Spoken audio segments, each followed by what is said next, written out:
But the success of that depends on your skill as a teacher and actually teaching and the And modeling it. program, the generalization. Well, modeling is part of the teaching. Yeah. It's one thing. There's some very nice looking social skills curricula, but even the best curriculum that's in a book is going to be completely worthless in the hands of someone who just does bad teaching procedures.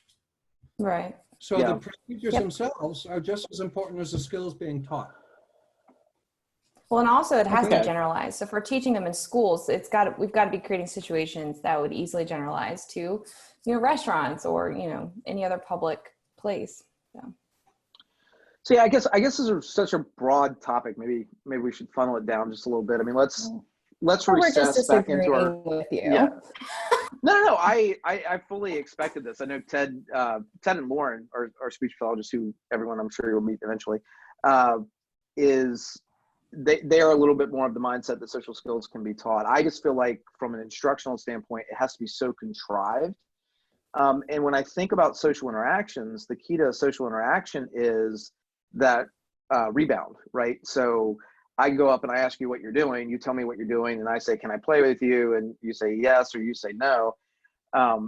So if you're looking for that conversational turn, or you're looking for that successful intersecting interaction, it requires a variable that necessarily you're not able to control. So if I'm setting up instruction for a student on the playground, perhaps a student with autism, right? And I've got a goal that he's going to ask another student play or join an intersecting play with another student. That requires the other student to be willing to let them kind of join in. And that's not necessarily something that I can control the contingency of. Well, I think that sorry, Kate, can I? Sorry, yeah, right, Kate. I will raise yeah. Ted was first, though. Yeah, well, a couple things to consider there. First, consider the possibility it's you. Second, they just don't want to be social with you. Second, consider the possibility that it's a poorly chosen objective, that's not one that's appropriate for that person, given that person's incoming skill set and given that person's current, range of reinforcers. And third, consider the possibility that you've set the situation up in an inadequate manner. There are some kids who down the road would probably benefit from being taught how to initiate interactions on a playground, but maybe they're not ready for that. Maybe there are other things that I need to teach before I get to that. And frankly, that one, if y'all need to look up Tag Teach, go to tagteach.com, learn everything you can about Tag Teach, get trained in Tag Teach. I've taught kids with autism and other disabilities how to play with other kids and be valuable to other kids without ever once saying a word or touching anything, just through Tag Teach. It's a lot of fun. Mm-hmm. So I want to bounce back to something you said, Ted, but let's go. Katie, do you want to throw something in there? Yeah, I was just thinking with the example that you were talking about earlier on the playground, I think it's also an important social skill to target if a kid says no, right? So I think that even though we do have to create these situations, it's not just, the goal shouldn't just be, oh, you ask someone to play and they play with you. And it should be what happens when they don't. Like, we got to teach people how to react react in a socially appropriate way to like multiple, well, especially because I think the term that I'm thinking of, Katie, fitting into that is the delay tolerance and teaching delay and denial. And I think,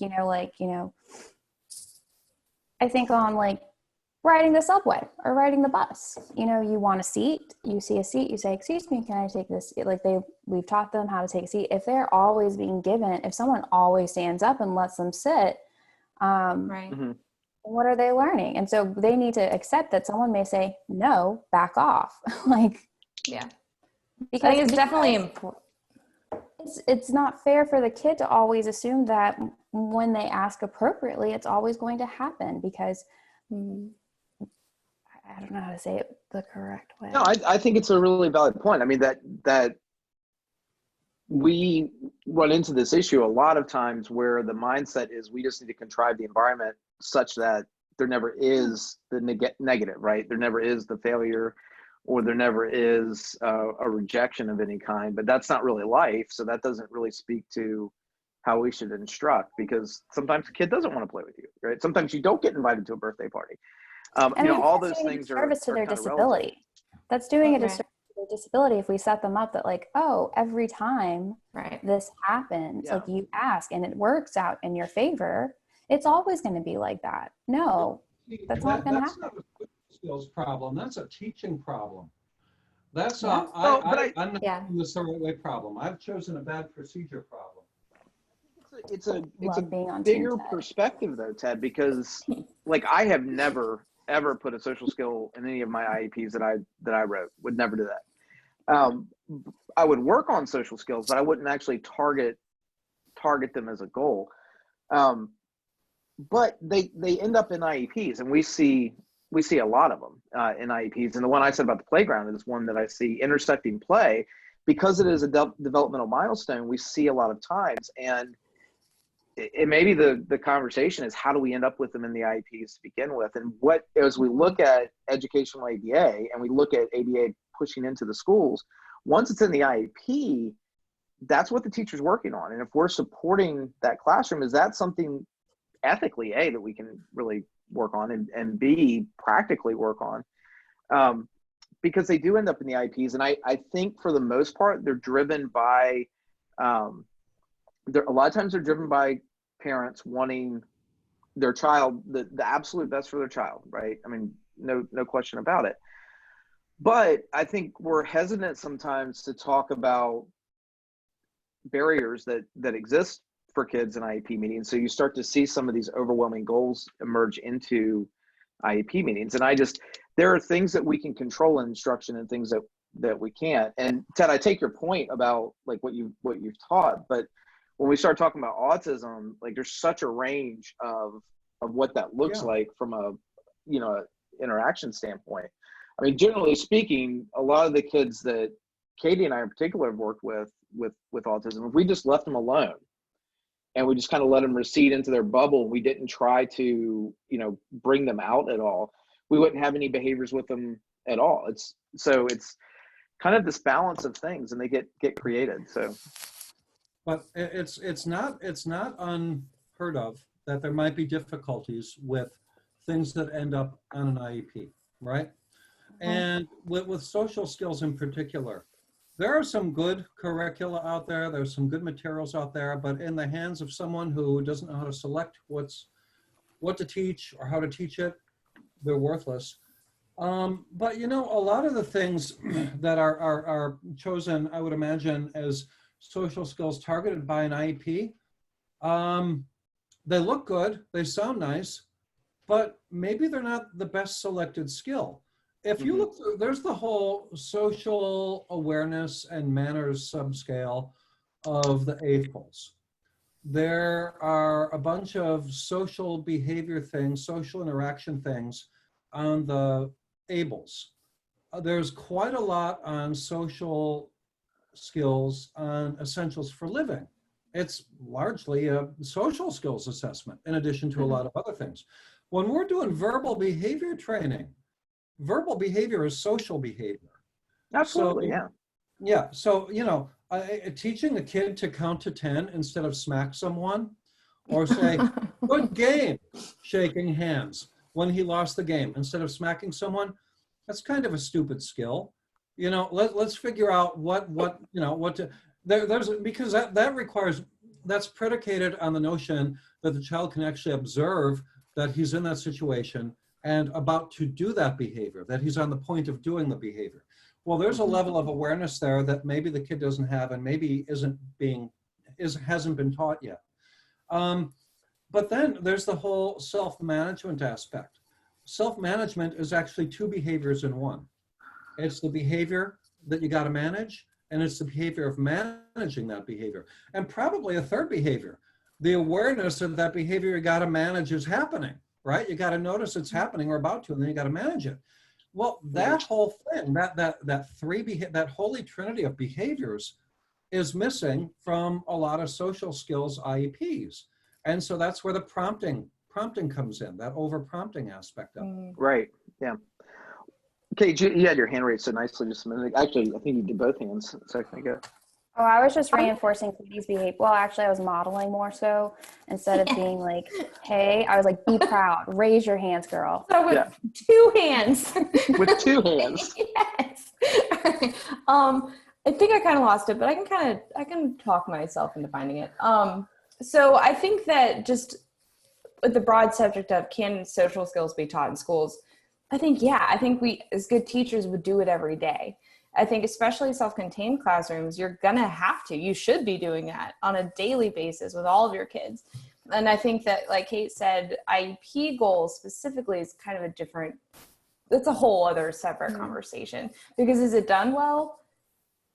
Clearly, there's a lot of issues with it, like the playground goal. Well, and a lot of it is immeasurable or observable. Yes. Like a lot of the way the goals are written isn't very measurable or observable. So it's just something, or just like reasonable to contrive on a daily basis. In order to frame out this though, I think the IEP and the social goal instruction has to stay together in the conversation, because we would probably not get involved with it unless it was such a deficit that they actually had it in their IEP. Sure. I just think it's important to like really hit on like a good teacher, especially self-contained, but really any teacher is teaching social skills every day in their classroom. Just by social interactions. Why can't social skills be a type of framework? Yeah. Just like anything else. Like it's assumed it's part of your day. Because I can speak from experience of children that don't have a labeled diagnosis, that they still need help with social skills. I mean, heck, we work with adults that still need help with it. So it's like, I don't understand why it has to, we might need some help. Why is it that we have to focus on the students just with disabilities? It's like, no, why? And I know this is a question that's not like that can be answered in this group of 4. It's bigger, higher up people. Not that Ted, you're up there in my book, but the question, I guess, like for me, it's just like, why can't we teach these, period? Because I mean, I think of, certain demographics of students, we have to teach them certain skills in order to be successful. Right. Also, I think of the social skill of like, just because you got a bad grade doesn't mean you go to mom and mom fixes it. Right. Because that's also a skill that's been taught and reinforced, because definitely mom or dad, I get a bad grade, I go to mom or dad goes to the principal or the teacher, and then automatically the grade gets fixed. And it's like, oh, so that's what they've learned. So then as they get older, they go to college. Unless they might. What? Yeah, unless they're Ted students. But it just doesn't like spiral down a big rabbit hole. I'm sorry. Let's keep the conversation in terms of like what it is, right? We likely are not getting involved with every kid from an ABA standpoint, pushing into the school, right? An educational ABA standpoint. We're not getting involved with necessarily, we may in a whole classroom get involved with general education, but not specifically with one kid working on one social skill. Where we get involved is in these self-contained classrooms, or even kids with maybe that are higher functioning, pushing into the general education classroom with an IEP that has social skills in it. And that is kind of where, from an ABA perspective, I think kind of going back around to what Ted was talking about, is it comes back to what we define as a social skill versus kind of more broadly what people see as social skills. We see that very basic verbal operant communication as a social skill, and we teach it, we train it, we look for it to become very spontaneous. But if you think about BBMAP, like look at the first measures of BBMAP, I think that it talks about child maintaining. Ted, do you know what it is? The play condition, the play measure of the first skill. I mean, it's pretty high. Like it will sustain, parallel play activity for. Well, the social behavioral play makes eye contact as a type of man, indicates he wants to be held or played with, spontaneously makes eye contact, spontaneously is in parallel play. There we have some degree of social reinforcement. And that's stuff that is first seen in typically developing kids between 0 and 18 months, closer to the 0 month side. Right. but that can be taught too. I've taught that a million No, times. it definitely. I'm not saying that necessarily can't be taught, but you can't control the variable. So say you're working with a preschool student, a neurotypically developing preschool student, right? And they go over to the rug and he starts pushing his fire truck next to another kid that's pushing his fire truck. You can't control the variable of maintaining that condition because that other kid could just stand up and walk away, right? So there's the social reinforcement component of reinforcing it, I think, is what's challenging here. So, well, yeah. Why can't we teach them like what you're talking about wasn't interesting? Well, and if you're talking about doing something right there at that moment, it's not going to happen because there's not that mutual reinforcement that defines social behavior. There's not that interdependent contingency. Doesn't mean it's not going to be down the road. So that means that's not where you begin teaching. You still teach social behavior, but you just don't start there. It's kind of like saying, you know, the kid needs to learn calculus, so you're going to sit him down next to a bunch of, you know, people doing differential equations and say, do this. Not going to happen. Mm-hmm.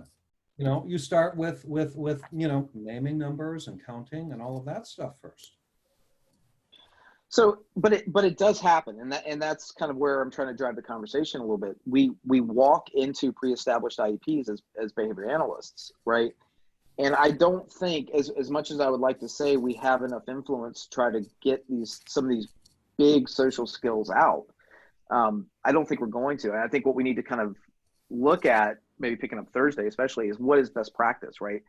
Because if these are in there, what is the best practice to actually start them? We can certainly talk about like cusps and really basic level stuff. But I mean, just off the top of my head, I could tell you, the past 3 IEPs I've read have all had some form of very high level social skills. And what it was taking a kid that was probably 7, 8 years old age wise, but developmentally was still 2, where like we would be looking for that spontaneous parallel play, right? But now all of a sudden the IEP is saying, no, we want this intersecting interaction, 3 conversational turns with a peer. And that's the problem with the IEP process, period.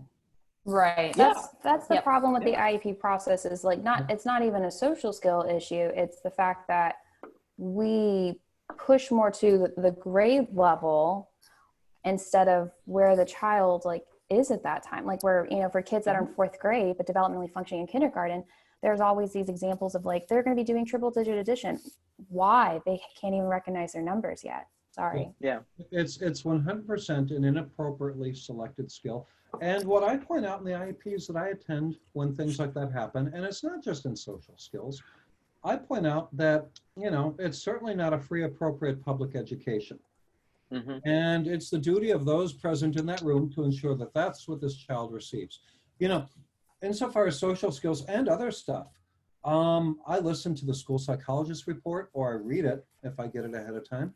I listen to the speech report. I listen to the educational report. And then I just pay attention to what's being proposed.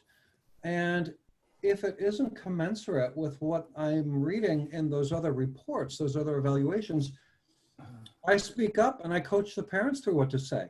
It's nuts to expect a child who has you know, a whole lot of deficits as documented in the school psych eval and in the educational eval to then do something that is just like something that the child would do if the child didn't have those deficits. We need to teach the kid out of those deficits. That's what the IEP should be doing, not, you know, acting like those problems that we identified, like they're not even there. Right. And I agree with that. Social skills or IEPs? Is that the question? Yeah. Yeah. I mean, in my experience, the social skill is driven, the desire for the social skill in the IEP is driven by the parent. That is usually my experience with interacting with social skills and parents. But I have seen school divisions just kind of throw in social skills as policy. And it's not that I don't think, like I'm with you. I agree. We can teach cusp to cusp to cusp and build on this kind of developmental process, but that's not what happens. And I think it becomes a broader conversation When we start pushing in as BCBAs into these, we've got to work with what we've got from an outline perspective. And we can't change the IEP. That's not something ABA can do as it comes into the schools. And I see this as one of the barriers to our participation in things, because I was involved in the IEP just recently. And one of the things was, again, it was a turn taking thing. And what it looked like was a speech pathologist pulling the kids into a clinical setting where it was 4 kids, all with a disability. And they would go and they would sit around the table, and the speech pathologist would prompt one kid to ask for something. And then she would prompt the kid to give that kid something. And then she would prompt the other kid to ask that kid for something. And she would report that as mastery because it was happening. And that, again, I think my point is not, like, in all this, is not to say we can't teach social skills.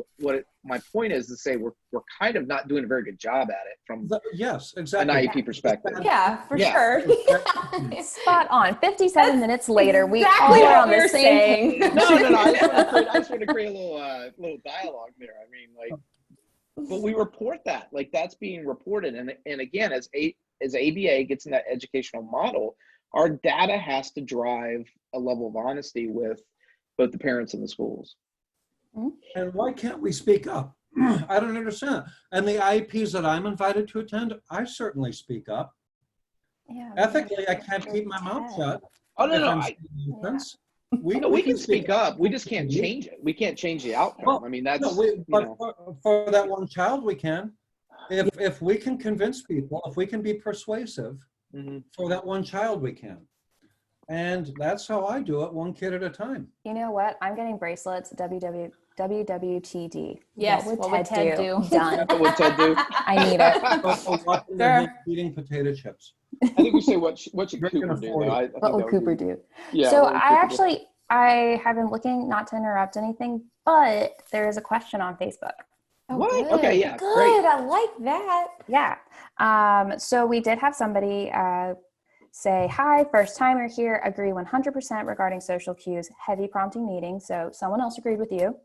And thank you, someone else. then a name that we all recognize. Hi, Cami Harper. Hi, Cami. She asked, do you think we can turn conversation reciprocity through instruction? I have contrived these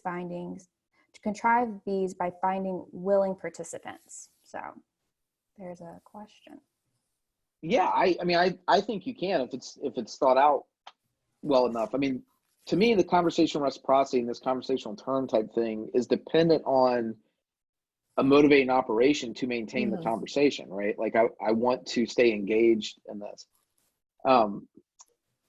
And I think we would all be kidding ourselves if we didn't say, like, going back to what the other person said, that there is not this heavy prompting that goes on with what we put into social cues. But I think that we're heavy prompting in most areas within education. Like, I mean, Sure. We definitely are. Yeah. And then that's you the big fade. conversation. yeah, and we just don't have, it's like we prompt, and then we don't know how to fade. Right. How about instead of Not we, us. We do. how We about do. some Let's heavily be clear. prompt? We We do. do know how to fade. Yeah. Let's What say did you some say, Ted? heavily prompt and some don't know how to fade instead of we, because it's not everyone. Yeah. And That's maybe, true, yeah. you know, Yes, I'm sorry. the fact is, we get called into classrooms where things aren't going well or where they need help. We don't get called in to consult in the classrooms where things are great. And I so wish we did. the sample is a bit biased. That's a very good point. Yes, and- I'm sorry. I should not have said that. Yep. Yeah, no, I'm just saying, let's not make the problem bigger than it is. And it's not the social skills themselves, it's the selection of skills and the teaching methodology, which includes setting the task up, Yes. prompting, Yes. prompt fading, ensuring that natural reinforcement, natural contingencies take over, and so on. Agree. So I think that's a great way to put it. And I think that what a great effort on school divisions. I know we have Lynn, you're on here, you're a SPED director. I think a great training for school divisions would be to, at the beginning of the year, to discuss what good social skills in IEPs look like. What are the criterion for them? You know, how do you fade? I think that would be a great training for for SPED teams. But what throws everybody off are these boxed curriculums that get, that are kind of fab based, and they get sent to the schools, and the schools pay thousands of dollars for them. And they say, okay, we're staying within this curriculum. And there basically is a script. And if there is a script to a social skill, then I wonder how effective it's going to be in generalization. But I mean, certainly for some, you can fade the script, but for others, I think it's going to be challenging. Yes, Ted. Yes. Now, which isn't to say everything that's scripted is bad. Direct instructions are a wonderful thing. Yeah, and absolutely. SRA, VISTAR, and all of that for math and for reading are wonderful, because math produces its own reinforcement, getting stuff right and moving forward. Reading produces its own reinforcement after a while. But social stuff always relies on other people. And so there's social detective, there's, there's what is it, social stories, all this other stuff, which is nice, but it's how you teach from it that makes the big difference.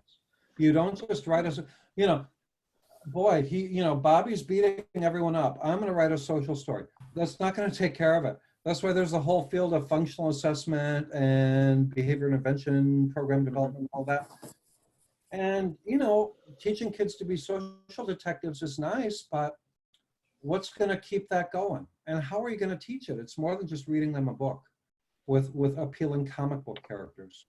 Well, when we use social stories, or when I have found social stories in classrooms and have been asked to take a look at it or use it, we're going to be using it mainly just to prime a kid. And so we're using evidence-based practices in conjunction with things like social stories. Like Ted said, it's how you teach it. So it's important to note that it can be helpful, I think, if it's used in a very specific way.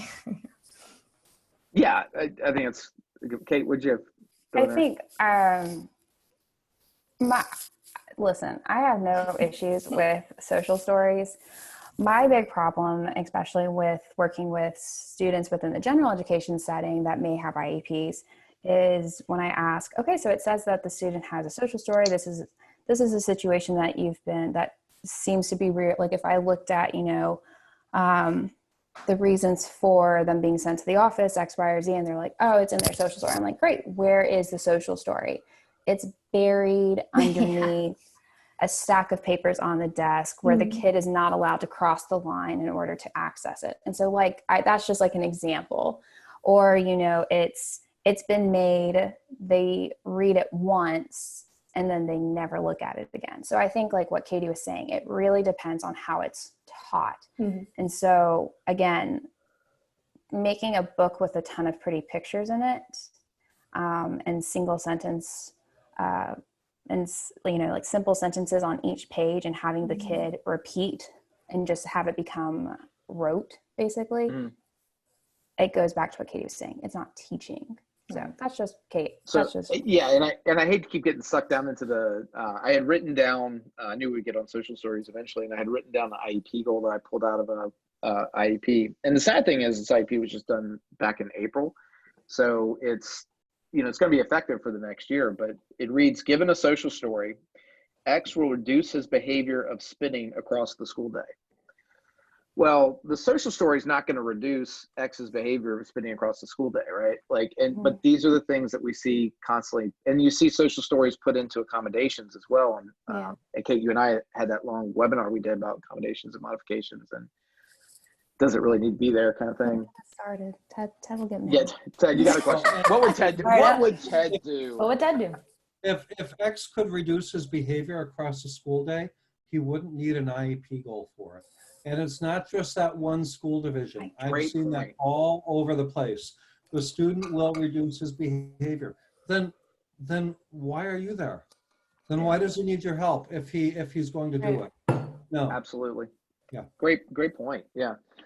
Okay, so let's think about this, because this actually came up in BCBA supervision the other day.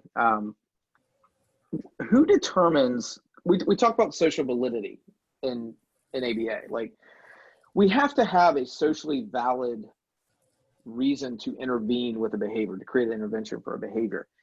And Ted, you and I got talking about this when we were recording for our RBT training. where is that social validity established? It's not society saying this is socially valid. It's toward the individual, correct?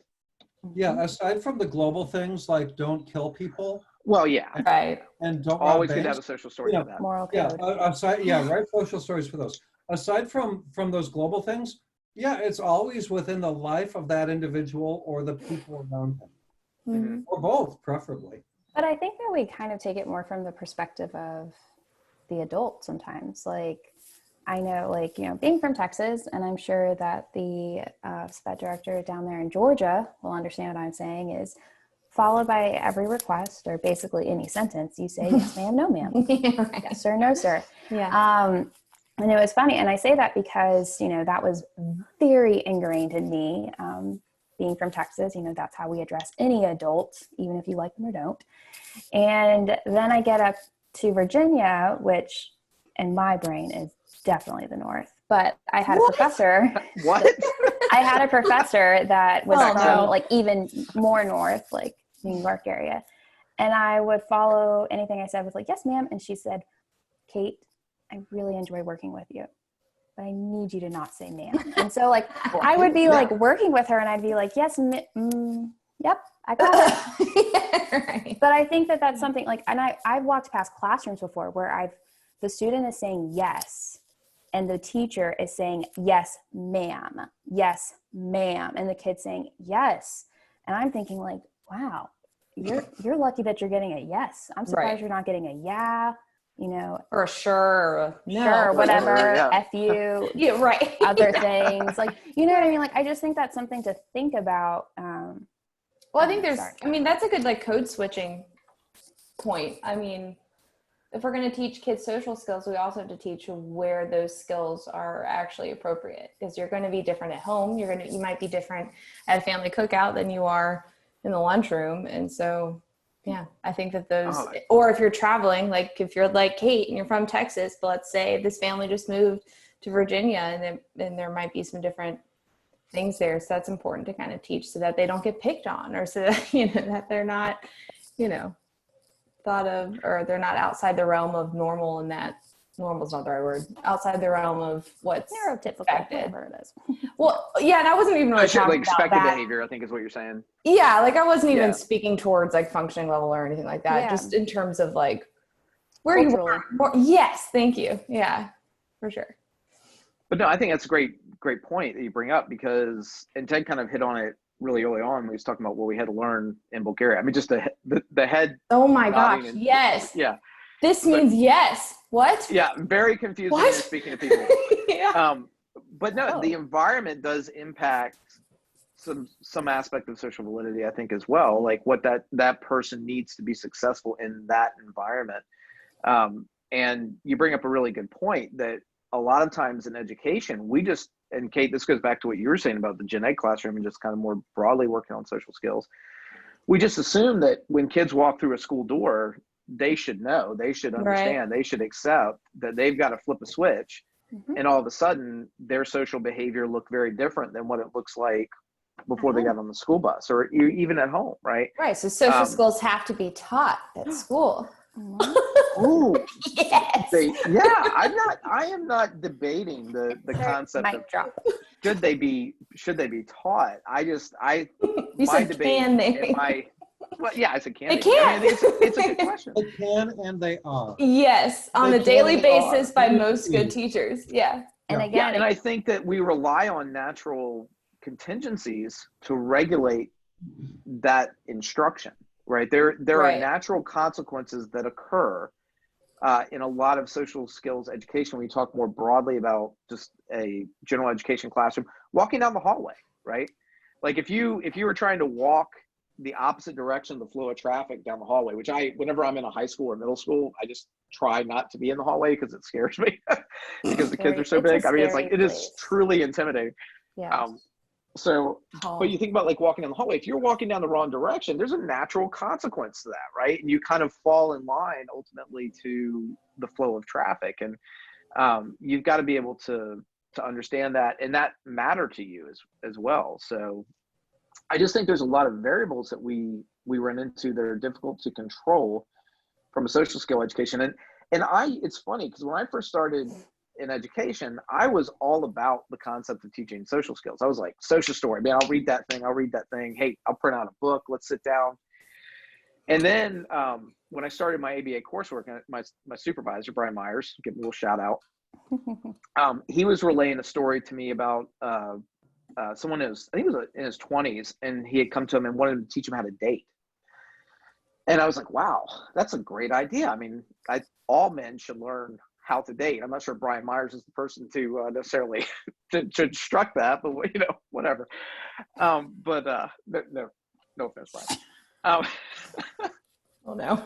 But Brian brought up a really good point. He's like, yeah, I started like working it out and thinking about it, and then I got to thinking, well, there's so much that occurs in that interchange when you sit down with dinner to somebody to maintain the behavior of that social engagement, all the things that occur that are kind of cause and effect on the other. And if at any time one doesn't happen in a predictable manner that you've worked on or tried to change in a social skill, how does that impact the overall success of it? So I just think that we, and I totally agree with all of you, and I always agree with Ted, that we just got to look back and draw things back a little bit and start smaller than trying to start with these very big outward goals. And I think when we talk Thursday, maybe the conversation should be driven around, okay, what is best practice, right? Mm-hmm. How do we start and build forward with some of these things? Because I think that there's probably limitations on how far we can go with teaching social skills in schools, but I definitely think a lot can and are taught in school. I think it just goes back to what Ted said, is it the skill that's not being taught, or like, does it go to the teaching, the methodology? Yes, Ted. Yeah. What are the ologies? One way or another, social behavior is happening and social behavior is being shaped.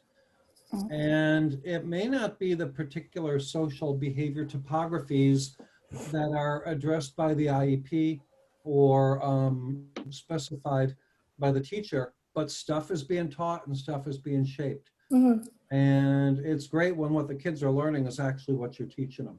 Right. That you're teaching them. But the fact is, as someone mentioned earlier, how you conduct yourself, you're modeling the behavior. Right. How other kids are conducting themselves, what gets attended to, what doesn't get attended to, what gets the kid stuff, what gets the kid out of stuff. The conditions under which it happened, that's the stuff that shapes the social behavior. Yeah. And social skills, it's like when it's just behavior that involves the behavior of another person in some way, in some part of the contingency, we call it social behavior. But when it's saying good game and shaking hands rather than smacking someone, we call it a social skill. Why is that? It's all social behavior. And when people aren't learning the social behavior, social skills, behaviors, whatever we wanted to learn, maybe we've chosen bad ones that are not appropriate for that person at that time, or we've just done bad teaching procedures. Yeah. Katie, go ahead. Yeah, that's a good point. Like peer modeling. I mean, that's a social skill. That could be a social skill goal. Like, so we on a daily basis are with kids who are pushing out of self-contained rooms, going into the gen ed population. And the whole point is peer modeling, right? I mean, that's working on social skills. I mean, we push for that. Like, so that's another really good point. Yeah, I think that modeling for sure is the best way to learn or teach social skills. And I think as educators, and I've been guilty of this, I'm sure you guys have too, we model inappropriate social things to our students sometimes, whether it's sarcasm. I've never experienced that because I'm perfect. Never Yeah, experienced wow. that. Yeah, no, I mean, As he talks about the sarcasm.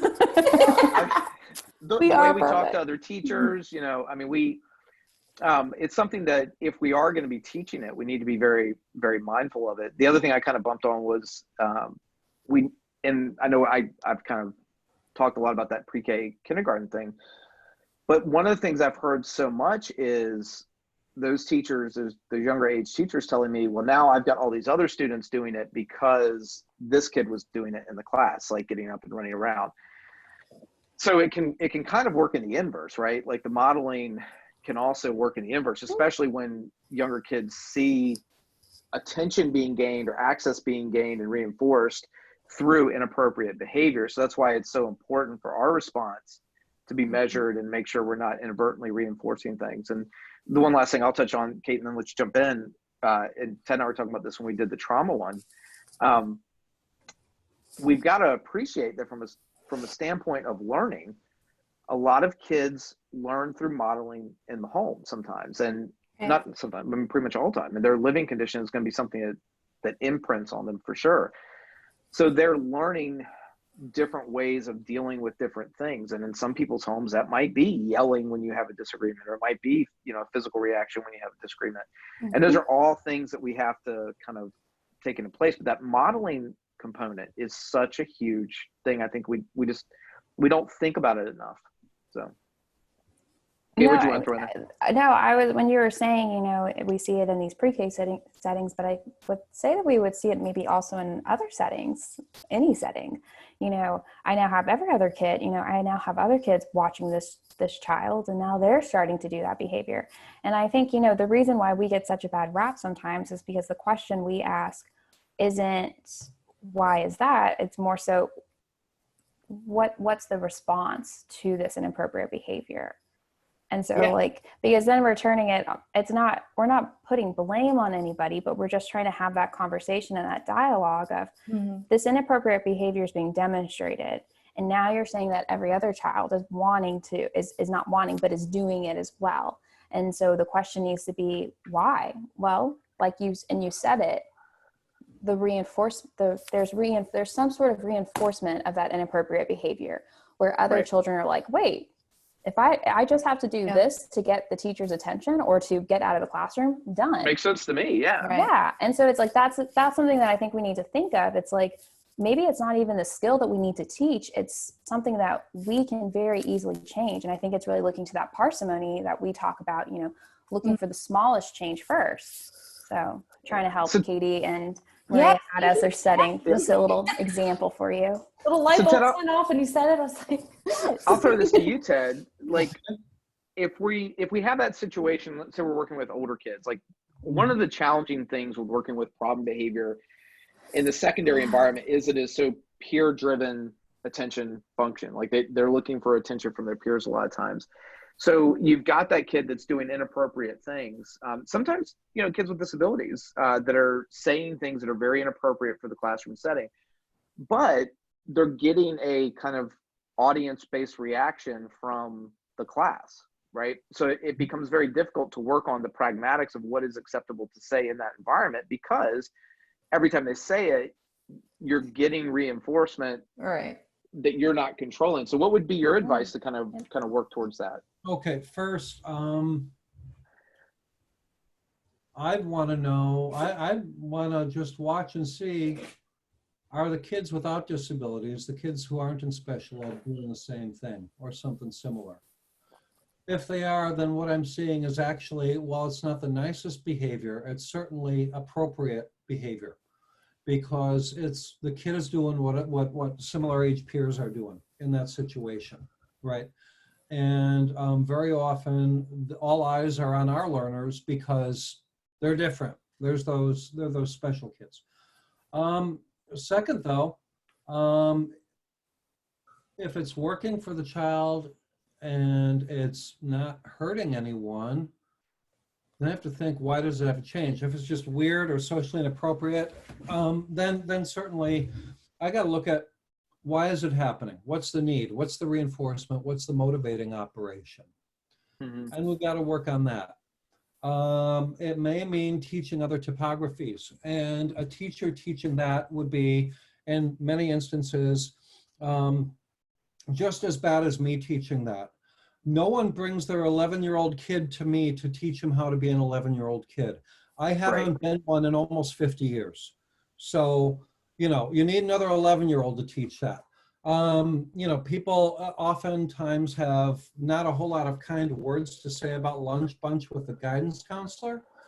But when done properly, that's pretty good because you can get a lot of peer mediation when you have typically developing kids. And best buddies and things of that sort can actually be wonderful things, and scouts and other things.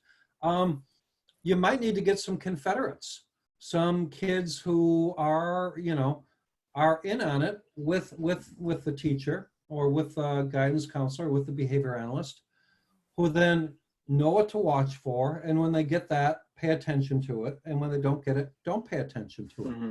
That's done in some situations too. The thing is, though, for it to be natural, you kind of have to have kids teaching other kids how to be kids. That's such a good point. Folks like me do a bad job of it. So That's what I did. one of the things that stands out to me with that is we worked at a school, Katie and I, where there was a lot of problems, especially in 4th, 5th grades. Those kids were getting older. There were a lot of fights. There were a lot of disagreements in the classroom, and you know, really big, high magnitude behaviors. Not kids with IEPs, just kids, just you know, learning how to be kids. And I really think about what you said about that Lunch Bunch, because when I've seen Lunch Bunch run really well, it's a student-driven thing, and the teacher's just kind of there, maybe facilitating, but it's definitely student-driven. But when you take that same group of students that are always getting into trouble in the classroom, and you put them on the basketball court, what they really like to do during recess, there was conflict. There was problems, but they always resolved it because the motivation to keep the game going and not have the adults interrupt the game because of some type of was stronger than the desire to have like, I mean, that really speaks to the importance of that natural setting, right? Mm-hmm. So, I did. That's how I got involved in this community period, was in my high school. They had a peer tutor program, and I didn't like math. So in my senior year, I had 2 periods of it instead of just 1. But like you said, Ted, it was cool because I got to but I just got to go to classes with students and just kind of be that support and be that guide for those situations. But what I loved about it is that, you know, it wasn't just about going with another, like a classmate to class. It was also about including them in those more social settings, like going to a football game or a basketball game or going out to lunch. And, you know, and as a junior or senior, you could go off campus. So that was the really cool thing, was to take these students who didn't have cars or access to cars or anything, and they got to go into these natural settings. Like, how do you appropriately request for food when we go to the pizza place and order a pizza? I love that. And so if anyone has questions, I'd love to direct you to that. But I totally am a huge supporter for peer tutoring because it really reaches to a certain place for me. There's a very good literature on for me, my takeaway today is like just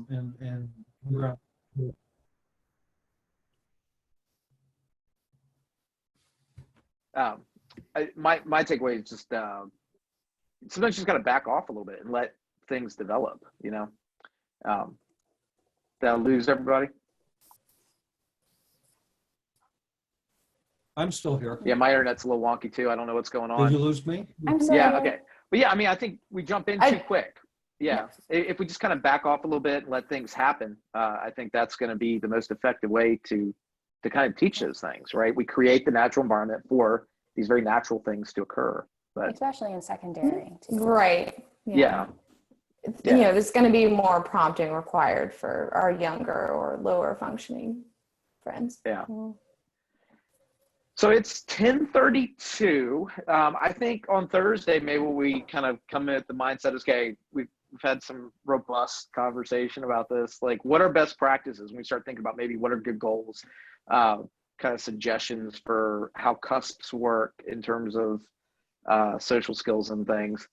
But no, I think this is an interesting conversation. We wanted it to be a little, you know, I think we all approach it a little bit differently. So. Does that sound good to everybody? That's a good thing. If we're all I think the same, I've lost Katie. if we're all the same way, then it'd be pretty boring. It would be very boring. Oh, And not Yeah, I we think we wouldn't should If put a learn. anybody poll on out Facebook there- about the Spice Girl thing. if any, yes, yes. Please let us know that you have listened to this Yeah. by reporting your favorite Spice Girl. So, yeah. Yeah. Nice. That's your important exit stuff. ticket for I like that's them the all. exit ticket It's for hard. this podcast for the Are whatever they this the Spice is. Girls? Are they the Spice Girls without all the Spice Girls? No. So they're kind of all equally important. It's a team. Oh wow, Oh, Katie, love that is very Gary deep. Yes. Spice and I love a some, good team. Gary Spice and some background singers is what it is. All right. So on Thursday, we'll kind of jump back in and talk about maybe some best practice. Ted, I'd love if we kind of touch on that hidden curriculum that we brought up. Yeah, Um, I got the books right here. Two yeah, of them. maybe we'll bring Lauren on Thursday. I think she was available to jump on to talk about like speech pathologist perspective on some of this. But I would Um, love that too, because I recently was talking to a SPED director that was like, was wondering if I could provide them in any direction for supporting teachers with social skills. Yes, speech therapists. Yeah. So yes, Ted, I'm Yeah. very excited to hear your opinion and what evidence-based practices you have out there or know of. So absolutely. All right, everybody. I'll say goodbye. I'll let everybody else throw their goodbyes out. Okay. Bye. everyone. Bye. Love ya. All right, guys. Thanks for joining us. We'll see you on Thursday. Okay, bye-bye.